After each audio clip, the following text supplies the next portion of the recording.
지금 그 피해자를 선택함에 있어서 일반 사이코패스들하고는 약간 다른 측면이 있거든요. 뭐 예를 들자면 본인이 평상시에 동경하던 그런 대상을 굳이 찾아서 피해자로 이제 물색을 했다. 뭐 이런 것들은 일반 연쇄살인범들하고 약간 다른 차원의 그런 욕구를 지닌 것 같다. 이런 생각을 하게 만들죠. 일반 연쇄살인범들은 무작위로 고르나요, 대상을? 그러니까 어떤 자기의 이제 피해자에 대한 프로토타입은 있는데 지금 이런 이제 사건처럼 자기가 되고 싶었던 사람을 선택하는 경우는 많지가 않습니다. 예. 이 사람이 유달리 선택한 그 피해자는 영어 선생님이었잖아요. 예. 그것도 인류대를 나온 영어 선생님. 예. 근데 그것은 어쩌면 자기가 되고 싶었던 모습일 수도 있는 거예요. 그렇기 때문에 동경의 대상을 피해자로 이제 선택을 했고 그 사람을 마지막까지 기망하기 위해 가지고 고등학교 교복까지 중고에서 이제 예. 사다가 입고 가잖아요. 예. 그런 것들은 사실은 좀 특이하다. 왜냐하면 교복이라는 건 뭐 여러 가지로 좀 불편함을 유발하는 그 뭐 의복입니다. 뭐 혈흔 같은 게 쉽게 묻기도 하겠거니와. 그런데 지금 그런 부분에서 별로 그렇게 효과적인, 그러니까 어떻게 보면은 유용하지 않은 선택을 하거든요. 예. 그래서 그런 것들이 지금 이 사람의 욕구와 상당히 밀접히 연관성이 있을 거다 이렇게 보는 게 맞겠습니다. 그러니까 욕구와 연관성이 있다면 이 사람이 정유정이죠. 이 사람 이름이.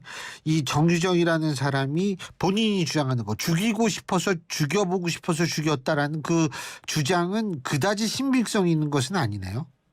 그거는 죽여보고 싶었다라는 어떤 생각을 할 수는 있어요. 왜냐하면 그 사람이 뭐 그 사건이 일어나기 한 3개월 전부터 굉장히 그 수사물이나 범죄와 연관된 정보에 장기간 노출이 됐다고 알려져 있거든요. 예. 그렇기 때문에 그런 이제 끔찍한 영상들을 보면서 끔찍한 상상을 할 수는 있습니다. 영상에 노출되는 뭐 청소년들은 충분히 그럴 수가 있죠. 근데 그런 거를 일반인들은 행동으로 옮기지는 않죠. 그런데 문제는 이 사람은 그대로 행동으로 옮겼고 그러기 위해서 피해자를 물색했는데 평상시에 자기가 가장 그 열등감이 있었던 자존감이 결핍되어 있었던 그걸 충족시키기 위해 가지고 어떤 가장 이상적인 타입을 선택을 한 거죠. 그렇기 때문에 그런 다이나믹이 지금 단순한 사이코패스와는 다른 어떤 또 다른 성격적인 문제를 시사하는 거다. 이렇게 보는 게 아마도 맞겠습니다. 그러면 교수님 만일 이번에 이제 택시 기사의 신고로 기사님의 신고로 이게 잡힌 거 아니에요. 그렇죠. 그런데 이번에 택시 기사님이 신고를 그러니까 이상하다고 생각 안 해가지고 예를 들면 뭐 그냥 넘어갔거나 이렇게 돼서 안 잡혔다라고 가정을 했을 때 그렇다면 이 사람은 또 다른 살인을 저질렀을 가능성이 있다고 보십니까? 그 대목은 지금 굉장히 예측하기는 어려워요. 왜냐하면 최소한 예측할 수 있을 것으로 보이는 건 일단 그 피해자가 혼자 사는 여자였고 그 혼자 사는 여자가 살던 집은 일단은 지금 빈 상태고 당분간은 그리고는 지금 정유정이 챙긴 것은 피해자의 물건들이었거든요. 뭐 휴대폰이나 주민등록증 이런 것들을 여전히 피해자 것을 정유정이 갖고 있었기 때문에 그러면 아마도 검거되지 않았으면 그 피해자인 양 일정 부분 그 집에서 생활했을 수는 얼마든지 있을 거다 이런 생각은 듭니다. 아, 그러니까 자기가 일종의 그 사람을 가장해서 그쪽 돌아가신 분의 가장해서 자기가 거기 산다고요? 그랬을 가능성이 굉장히 높아 보여요. 근데 뭐 그게 현실적으로 불가능하죠. 누구나 생각하기에 불가능할 겁니다. 남의 신원으로 사는 건. 그런데 문제는 그와 같은 선택을 하게 된 연유가 뭐냐를 지금 분석하는 게 마지막 남은 숙제로 보입니다. 아, 그 분석을 하면은 어떤 그런 결과가 나오나요?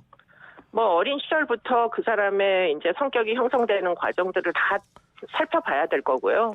다양한 종류의 이제 심리 검사와 함께 이 사람의 지금 현재의 생각이 어떤지 이런 것들을 다 아마도 지금 대검에 있는 이제 분석팀이 존재하거든요. 그렇기 때문에 심리 분석 보고서를 쓰게 될 겁니다. 그럼에 있어서 지금 정신 감정도 하게 될 거고요.